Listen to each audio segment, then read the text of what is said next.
دوستو، لاہور کے forts stadium میں ایک نوجوان بڑی بے چینی کے ساتھ اپنے بائک پر ادھر ادھر گھوم رہا تھا۔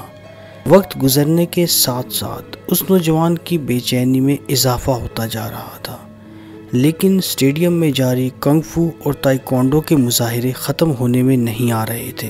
جوڈو اور کراٹے کے انسٹرکٹرز کا اصرار تھا کہ وہ اپنا مظاہرہ پورا کر کے ہی دم لیں گے۔ کمنٹیٹر نے بار بار مظاہرہ ختم کرنے کے لیے کہا، لیکن کمنٹیٹر کی بات کو زیادہ اہمیت نہ دی گئی۔ ادھر اس نوجوان نے بے چینی کے عالم میں انتظامیہ کے افراد سے کہا کہ میرے جمپ لگانے کا وقت گزر رہا ہے، 4 بجے مجھے جمپ لگا لینی چاہیے تھی اور اب 4 بج چکے ہیں۔ ادھر اسٹیڈیم میں موجود شائقین بھی موٹر بائک جمپ کا مظاہرہ دیکھنے کے لیے بے تاب تھے۔ خدا خدا کر کے مارشل آرٹس کا مظاہرہ ختم ہوا۔ وہ نوجوان موٹر سائیکل پر بیٹھنے سے قبل شائقین کے سامنے آیا اور ہاتھ ہلا کر ان سے داد اور کامیابی کی دعائیں حاصل کیں۔ اس موقع پر اس نوجوان کی والدہ اس کے پاس آئی اور اسے گلے لگا کر ڈھیروں دعائیں دیں۔ 4:56 پر وہ نوجوان اپنی 500 سی سی موٹر سائیکل پر بیٹھ کر ٹریک کی طرف روانہ ہوا۔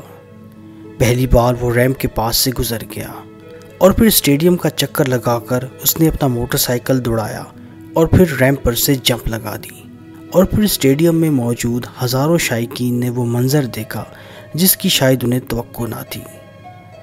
یہ کہانی ہے پاکستان کے نوجوان موٹر سائیکل سٹنٹ مین کامران سعید کی۔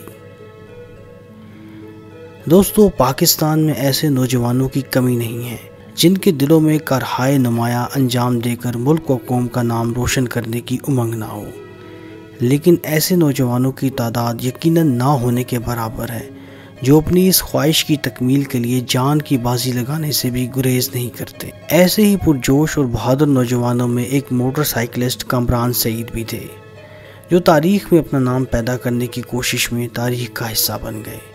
کامران سعید موٹر سائیکل پر لمبی چھلانگ لگانے کا ایشیا کا ریکارڈ قائم کرنے کی کوشش میں جاں بحق ہو گئے تھے۔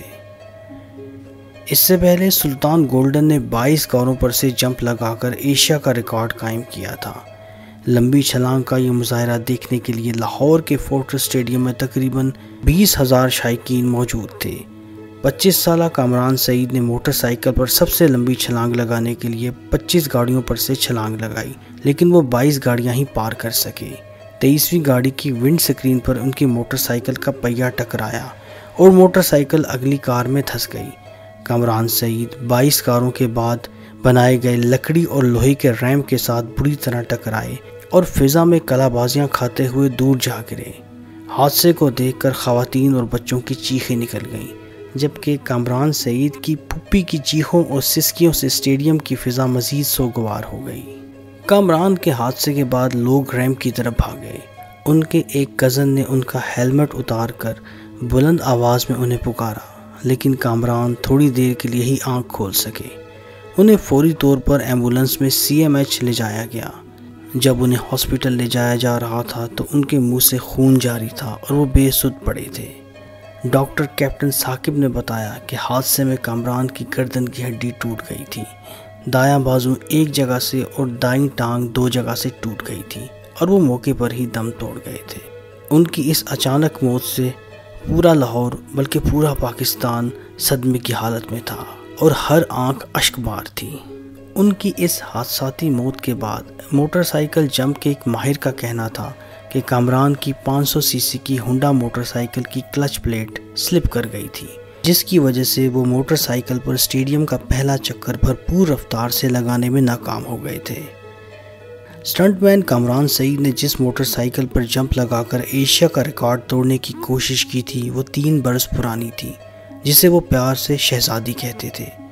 اس حادثے کے بعد کامران سعید کے دوستوں نے یہ بھی بتایا کہ اس وقت اسٹیڈیم کی سطح غیر ہموار تھی اور موٹر سائیکل کے لیے کوئی اسپیشل ٹریک نہیں بنایا گیا تھا، جس کے باعث کامران بھرپور رفتار سے جمپ نہ لگا سکے تھے، جبکہ کچھ لوگوں کا کہنا تھا کہ لکڑی اور لوہے کے ریمپ کی جگہ اگر مٹی کا ریمپ تیار کیا جاتا تو کامران سعید بچ سکتے تھے۔ آج پاکستان میں کئی اور سٹنٹ مین بہت اچھا کام کر رہے ہیں، لیکن پاکستان کی تاریخ میں کامران سعید کا نام ہمیشہ یاد رکھا جائے گا۔ دوستو، اگر آپ کو اس طرح کی ویڈیوز اچھی لگتی ہیں تو ہمیں کامنٹ سیکشن میں ضرور بتائیے اور ہماری ویڈیو کو لائک اور شیئر ضرور کیجیے گا۔